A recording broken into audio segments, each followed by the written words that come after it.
Eve's Garden, the Song of the Sea. Far from the shores of any known land, in the depths of the endless ocean, there lies a mystical place that sailors speak of only in hushed tones. A place where the waves cradle a colossal bivalve shell the size of a small island. The twin halves of this ancient, iridescent shell gleam with colors that shift under the light of the moon and sun, a kaleidoscope of blues, greens, and silvers. This is Eve's Garden, a sanctuary hidden from the eyes of humankind, cradled in the heart of the sea, tended by mermaids and sea fairies, and blooming with magical life. Legend has it that the garden was created by the sea goddess Eve herself. Eons ago, when the world was young and the oceans wild, Eve took refuge in the bivalve shell, which had been cast adrift on the currents. Touched by her divine presence, the shell transformed, becoming an eternal place of beauty and life. Within its smooth, polished walls, Eve planted the seeds of plants that could only grow in the depths of the ocean, a dazzling garden nourished by the rhythm of the tides and the song of the sea. The garden's heart. At the center of Eve's garden, deep within the shell's pearlescent hollow, a single tree grows, unlike any other in the world. Its bark shimmers like polished coral, and its branches spread wide, casting gentle shadows over the ground. Instead of leaves, it bears delicate fronds made of seaweed that sway in the water, catching the light in intricate patterns. This is the coral tree of life, the heart of Eve's garden. It is said that the tree's roots stretch into the very core of the ocean, drawing strength from the world's ancient waters and keeping the garden alive. Surrounding the coral tree are countless magical plants. Some glow with soft bioluminescence, lighting the underwater world in a pale, ghostly light. Others bloom with vibrant colors that seem to pulse and shift, their petals as delicate as sea foam. The fruits of the garden are said to be sweeter than honey, with flavors that can grant visions of the past or future, or even bestow the ability to breathe underwater for a time. Every corner of Eve's garden is alive with the sound of the ocean, the hum of the currents, the soft murmur of waves, and the gentle rustle of sea grass. It is a place of harmony, where the sea's creatures come to rest, drawn by the garden's tranquil beauty. Schools of fish swim lazily through the fronds of giant kelp, their scales glittering like jewels, while gentle sea turtles glide through the water, their shells brushed with the garden's shimmering light. The guardians of the garden. The mermaids of Eve's garden are not like those found in the stories of sailors. These graceful beings are as much a part of the ocean as the waves themselves. Their tails, long and sleek, are adorned with scales that change color with their emotions, shifting from deep sapphire to bright turquoise and every shade in between. Their hair, made of flowing seaweed, drifts behind them like tendrils of silk, and their eyes gleam with the wisdom of the deep sea. Each mermaid is a caretaker of a specific part of the garden. Some tend to the flowering anemones, ensuring they bloom with vibrant beauty. Others watch over the shimmering coral beds, where tiny creatures make their homes. They sing to the garden, their voices mingling with the music of the ocean, and their songs are the lifeblood of the place. Without their melodies, the garden would wither, for it is the harmony between the sea and the mermaids' voices that keeps the magic alive. Among them is Ileana, the eldest and wisest of the mermaids. Her scales are the color of deep twilight, and her voice is the soft echo of waves on a distant shore. Ileana has lived in the garden for centuries, ever since Eve herself entrusted its care to her. She knows every creature, every plant, and every song that the sea has ever sung.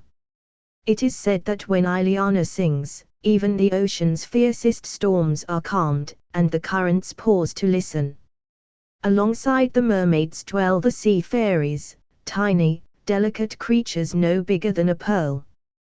With translucent wings that glisten like dew on a spider's web, the sea fairies dart through the water, tending to the smallest details of the garden. They pollinate the flowers, dusting them with shimmering particles of magic, and spread light through the garden with their soft glow. Their laughter sounds like the tinkling of distant bells, and wherever they fly, joy and life follow. The tides of trouble. For centuries, Eve's garden has flourished in peace, untouched by the hands of mortals. But the ocean is vast and unpredictable, and dark forces sometimes stir in its depths. One such force was Nereus, a powerful and vengeful sea king who once ruled the deep trenches of the ocean, far beneath Eve's garden. Nereus had always envied the beauty and serenity of the garden, believing that a place so wondrous should belong to him alone. For years, he watched from the shadows, waiting for a moment of weakness, a time when he could strike and claim the garden as his own. His opportunity came on a night when the moon was full and the sea was unusually calm. The mermaids, lulled by the quiet, had sung a song of rest, their voices soft and sleepy. Even Ileana, always vigilant, had closed her eyes for a moment. It was then that Nereus sent forth his army of shadow creatures, serpents and krakens, twisted beings from the darkest parts of the ocean. They slithered into the garden, their presence causing the waters to grow cold and still. Flowers wilted, their bioluminescence fading, and the coral tree shuddered, its branches trembling in the darkened sea. The creatures wound their way around the garden's heart, choking the life from it. But Eve's garden was not defenseless. The mermaids awoke, their scales flashing with anger and fear, and their voices rose in a fierce, haunting melody that echoed through the ocean. The sea fairies, though small, darted through the shadows, blinding Nereus' creatures with their brilliant light. Ileana herself stood before the coral tree, her voice ringing out like the tolling of a great bell, her song a plea to the ocean itself. In response to her cry, the waters stirred. From the deep, an ancient force awoke, the spirit of the ocean, called forth by Eve's will. The sea surged with power, and the shadow creatures were swept away in the mighty currents. Nereus, caught in the swell, was banished to the farthest reaches of the ocean, his ambitions crushed. The song endures. After the battle, the garden was quiet for many days, the mermaids mourning the damage done to their beloved home. The coral tree had lost many of its fronds, and the flowers were slow to bloom again. But life in Eve's garden is resilient, and with the care of its guardians, it began to heal. The mermaids sang new songs, songs of hope and renewal, and the sea fairies danced once more through the currents, spreading their light. Ileana, though wearied by the battle, took up her vigil again, ever watchful, her song a constant presence in the garden. The coral tree's roots, deep and ancient, drew strength from the ocean's depths, and soon new fronds unfurled, more vibrant than ever.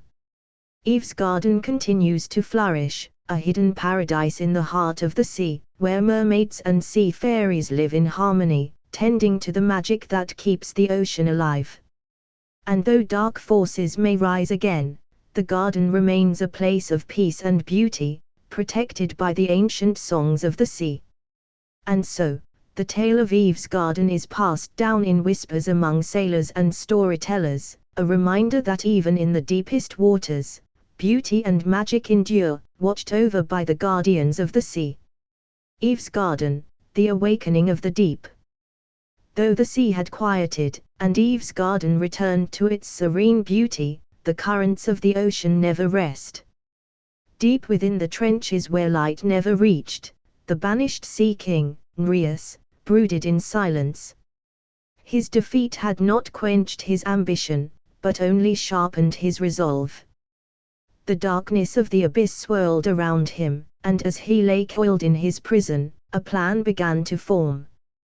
He knew that brute force had failed him.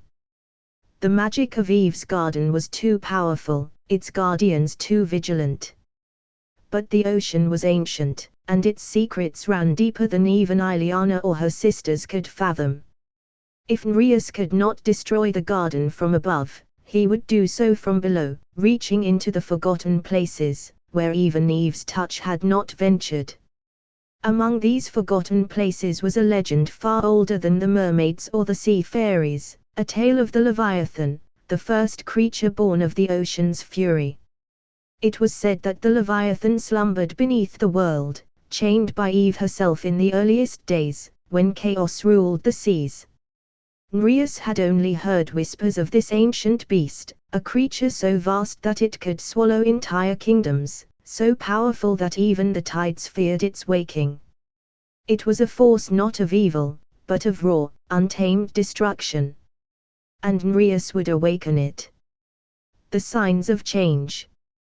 Far above, in Eve's garden, the first signs of this new threat began to stir. The mermaids were the first to sense it, though they did not understand its nature. The currents had begun to shift unpredictably. At times, the water was colder than it should have been, as if it carried with it the breath of some great, unseen presence. The sea grass swayed in strange rhythms, and the usually bright waters of the garden grew cloudy and dim for moments before clearing again. Ileana, ever watchful, grew troubled. She had lived long enough to recognize the signs of disturbance, though even she could not yet see their cause. She called the mermaids together in the shadow of the coral tree, her eyes dark with worry. "The ocean is restless," she said, her voice a soft melody that carried to every corner of the garden. "Something stirs in the deep, something older than any of us." The younger mermaids shivered, their scales turning pale in fear. But one among them, Nerissa, was bolder than the rest. Her scales shimmered with bright emerald hues, and her hair was as dark as the midnight sea. Unlike the others, she felt a strange curiosity about the shifts in the ocean. There was something in the distant pool of the currents that called to her, a whisper of a mystery she longed to understand. "What could be so ancient and powerful that even you fear it, Ileana?" Nerissa asked, her voice steady though her heart raced. Ileana looked toward the distant horizon, her gaze far away.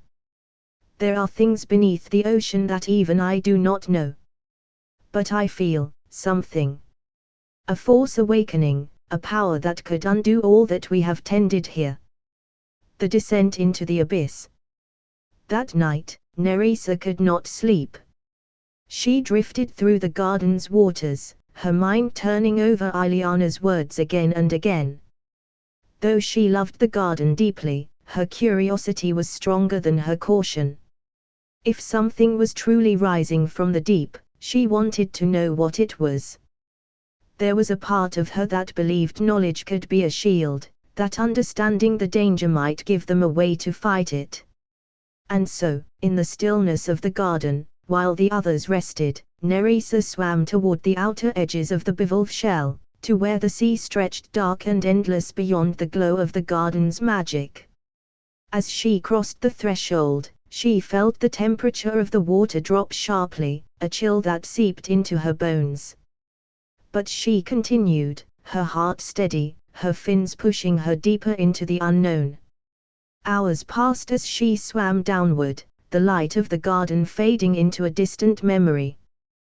The ocean around her grew black and silent, the pressure of the deep pressing against her.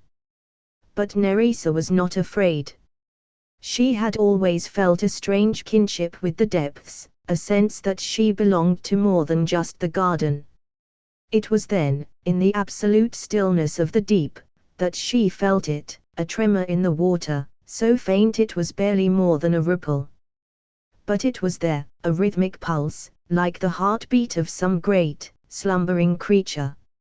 Her curiosity piqued, Nerissa followed the pulse. The water around her grew colder still, and she knew she was venturing far beyond the places any mermaid had ever dared to go. But she could not turn back now. Something was calling her, drawing her forward, and she could not resist. Then, In the dark, she saw it, a massive chain, thicker than the trunk of the coral tree, stretching upward from the abyss below. It was ancient, encrusted with barnacles and coral, its links rusted with time. And beyond the chain, far below, something moved. A shadow, so vast that it seemed to blend with the ocean itself, shifting slowly in its sleep. Neresa's breath caught in her throat. This was no ordinary creature. This was the Leviathan, the ancient beast of legend. And it was stirring. Nereus whisper. As Nerissa hovered in the water, frozen by the sight of the Leviathan, she felt a presence behind her. A cold, insidious whisper crept into her mind, wrapping around her thoughts like a poisonous vine. You seek the truth, little mermaid, the voice hissed, soft and seductive. And you have found it. Nerissa turned, and there, shrouded in the shadows of the abyss, was Nereus. His form was twisted, his once regal figure now a dark and serpentine mass. His eyes, glowing with malevolent light, bore into her, and though he smiled, there was no warmth in it. You have found the great Leviathan, Nereus continued, his voice slithering through the water. The creature that will tear Eve's garden from the ocean and grant me dominion over all. Nerissa's heart raced, but she kept her voice steady. You cannot control that creature. It is chaos incarnate. It will destroy everything. Nereus chuckled darkly. I do not seek control. I seek destruction. And once the garden is gone, the ocean will be mine to reshape as I see fit. The Leviathan will do what it was born to do, bring an end to the old world so that a new one may rise. Nerissa realized then the full weight of the danger. The Leviathan's awakening was no mere accident of nature. Nereus had planned this, had stirred the creature from its slumber. If it rose, the entire ocean would be torn apart, and Eve's garden would be the first to fall. But Nerissa was no coward. She had ventured into the abyss not just for answers, but for a way to protect her home. And now, faced with the enormity of the threat, she knew she had to act. Without another word, she turned and swam upward, her body cutting through the water with speed born of desperation. Behind her, Nereus' laughter echoed through the depths, but she did not look back. She had to warn the others. She had to reach Ileana before it was too late. The Song of the Sea. Nerissa raced back to Eve's garden, her heart pounding as she broke through the outer waters and into the light of the coral tree. Ileana was waiting for her, her face grave. She had felt the tremors too, and her eyes told Nerissa that she knew, somehow, what had happened. It's the Leviathan, Nerissa gasped, her voice trembling. Nereus has awakened it. He's going to use it to destroy the garden. Ileana closed her eyes for a long moment, and when she opened them, they were filled with sorrow. I feared as much, she whispered. The Leviathan is a force beyond our power to stop. But we are not without hope. She turned to the coral tree, her hands resting on its ancient bark. The tree of life is connected to the ocean's deepest magic. It was planted by Eve herself, and it carries her power. If we sing the song of the sea, if we call upon the ocean's true spirit, we may yet calm the Leviathan before it fully awakens. Nerissa nodded, her determination renewed. Together with the other mermaids, they gathered beneath the coral tree, their voices rising in harmony. The sea fairies joined them, their wings shimmering as they spread their light through the water. The song was old as the ocean itself, and it echoed through the currents, carrying with it the power of the sea. Far below, in the darkness of the deep, the Leviathan stood. Its great eyes opened, glowing with the light of ancient stars. But as the mermaid's song reached its ears, it paused, listening. For the first time in eons, the Leviathan felt something other than the pool of destruction. It felt peace. And slowly, ever so slowly, the great beast sank back into the abyss, its chains settling once more, its heartbeat slowing. The garden's future. Eve's garden was saved, but the mermaids knew that the danger was not gone forever. The Leviathan still slumbered, and Nereus remained, lurking in the darkest corners of the ocean, waiting for his chance to strike again. But for now, the garden flourished, its magic renewed by the strength of the mermaid's song. Aliana, her heart heavy with the knowledge of what lay beneath, continued her watch over the coral tree. And Nerissa, though she had ventured into the deepest abyss, returned stronger and wiser, ready to protect the garden she loved with all her might. The ocean's secrets were vast, and its depths held many more mysteries. But as long as the mermaids sang, and as long as the coral tree stood, Eve's garden would endure, a place of beauty, magic, and life, cradled in the heart of the sea. Eve's garden, the depths of destiny. Though the Leviathan had returned to its slumber, the tremors of its brief awakening rippled through the ocean, leaving Eve's garden in a fragile peace.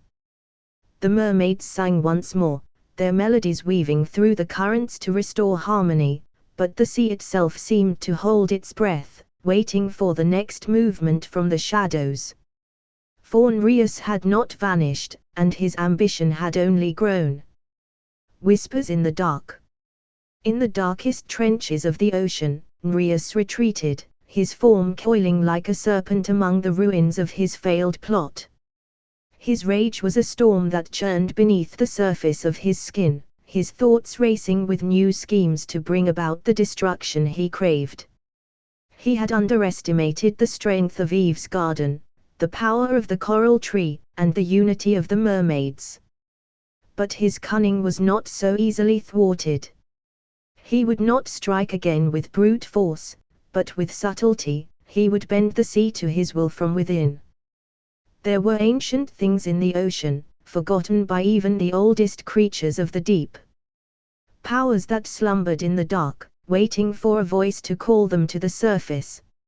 Nereus knew of these forces, hidden in the ocean's most remote places, and he began to whisper to them in the language of the abyss.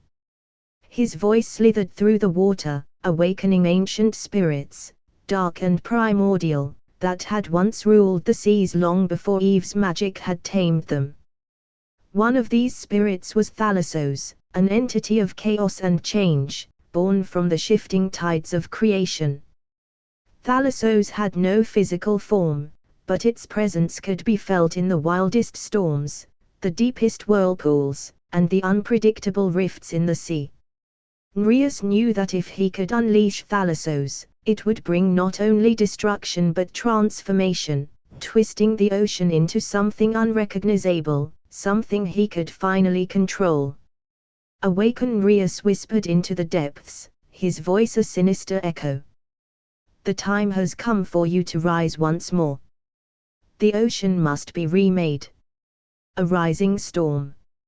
Far above, in Eve's garden, the mermaids remained unaware of the new danger brewing in the depths. For a time, life resumed as it always had. The coral tree bloomed with new vibrancy, its glowing fronds casting a peaceful light over the garden. The sea fairies fluttered about, their laughter like the tinkling of tiny bells, and the waters shimmered with magic. But the serenity was short-lived. Soon, the first signs of change began to show. At first, they were small, odd shifts in the current, strange pockets of warm and cold water moving through the garden. The sea grass began to grow too quickly, twisting in unnatural patterns, and some of the bioluminescent plants flickered out, as though something had dimmed their inner light. Nerissa was the first to notice these changes. Since her journey into the depths and her encounter with the Leviathan, she had grown more attuned to the subtle movements of the ocean. Her scales, once vibrant emerald, had taken on a deeper hue, shimmering with a strange light when she ventured near the coral tree. The connection she had forged with the deep seemed to pulse within her, guiding her to sense things even Ileana had not yet noticed. One day, as Nerissa swam through the outer edges of the garden, she felt a presence in the water, something vast and wild, swirling beneath the surface. It was not the Leviathan, but it carried the same sense of ancient power. The water around her began to churn, and a deep, resonant hum filled the sea. It was as if the ocean itself was groaning under the weight of something rising from below. She swam quickly to Ileana, her heart pounding. "There's something coming," Nerissa said, her voice breathless. "The currents, they're moving in ways I've never felt before. It's like the ocean is alive, but not in the way it should be." Ileana frowned, her eyes narrowing as she reached out with her own senses. She could feel it too now, the subtle shift in the water, the way the sea seemed to pulse with a strange energy. "This is no natural disturbance," she said softly.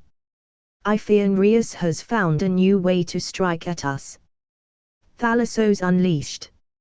Nereus had indeed succeeded in awakening Thalassos. The ancient spirit began to rise from the depths, its chaotic energy spreading through the ocean like a growing storm. As it ascended, the seas around Eve's garden grew wilder, the waves crashing against the bivalve shell with a ferocity not seen in centuries. The creatures of the garden grew restless, their instincts warning them of the approaching danger. Thalassos did not come as a single form, but as a force of nature itself. The water churned and twisted, forming whirlpools and spirals of chaotic energy that tore through the ocean.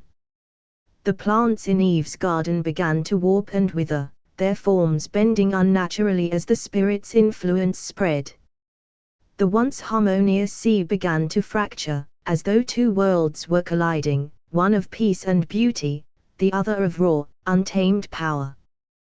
The mermaids gathered around the coral tree, their voices rising in song to try and calm the storm.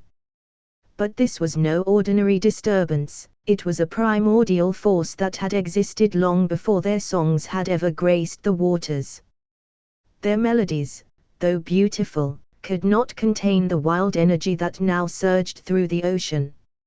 Ileana stood at the base of the coral tree, her hands gripping its ancient bark. "We must act quickly," she said, her voice steady despite the chaos around her. "Thalassos is not a creature we can fight with force. It is a being of change, one that cannot be destroyed, only tempered. If we do not find a way to bind it, the garden will be lost." Nerissa stepped forward, her heart racing but her resolve firm. "I'll go," she said. "I've already ventured into the deep once.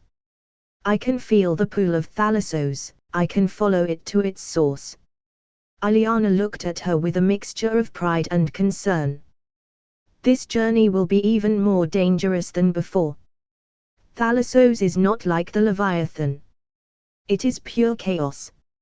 If you get too close, it could consume you." "I understand," Nerissa replied, her eyes gleaming with determination. "But if I don't go, the garden is lost." With a nod, Ileana placed her hand on Nerissa's shoulder. "Take this," she said, reaching into the roots of the coral tree and pulling out a single glowing pearl. "It holds the essence of the tree's magic. It may protect you from the worst of Thalassos' influence. But be careful, this power is not meant to be wielded lightly." Nerissa took the pearl, feeling its warmth pulse in her hand. She nodded once more and then, without hesitation, dove into the dark waters, swimming toward the heart of the storm. The heart of chaos. As Nerissa descended into the depths, the ocean around her grew wilder and darker.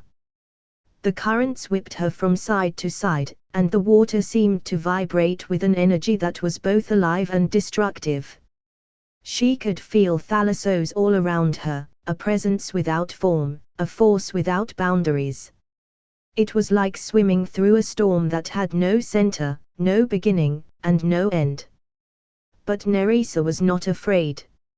She held the pearl tightly in her hand, its light guiding her through the chaos. The further she swam, the more she could sense the core of Thalassos, the place where its energy was most concentrated.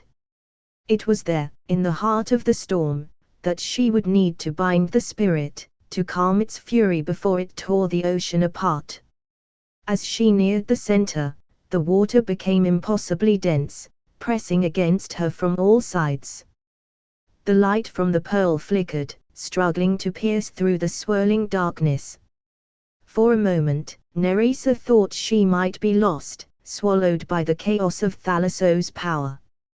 But then, she felt a pulse, a rhythm, like a heartbeat, deep within the storm. It was faint, but it was there. Following the pulse, she pushed forward, the pearl glowing brighter in her hand. And there, in the center of the chaos, she saw it, a swirling vortex of water and energy, a maelstrom of pure, untamed power. At its core was Thalassos, a shifting, formless presence that moved with the rhythm of the ocean itself. Nerissa raised the pearl, and as its light touched the maelstrom, she began to sing. Her voice was soft at first, barely audible over the roar of the storm, but it grew stronger with each note. It was a song of harmony, of balance, a song that called not for destruction, but for peace. The magic of the coral tree flowed through her, amplifying her voice, carrying it through the water. Thalassos stirred, its chaotic energy swirling around her. But as Nerissa's song filled the ocean, the spirit began to slow. The maelstrom's spin became less violent, the currents easing. Thalassos was listening.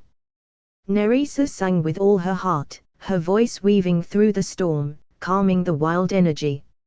Slowly, the chaos subsided. The water grew still, and the pulse of Thalassos' power faded, becoming a gentle hum. And then, silence. The calm after the storm. Nerissa floated in the now still waters, her heart pounding in her chest. The pearl in her hand had dimmed, its magic spent. But she had done it. Thalassos was bound, its chaotic energy tempered by her song. The ocean was calm once more. As she swam back toward Eve's garden, the water around her glowed softly, the light of the coral tree guiding her home. The garden was safe, for now. But Nerissa knew that the battle was far from over. Nereus still lurked in the depths, and the ocean held many more secrets. But she was ready.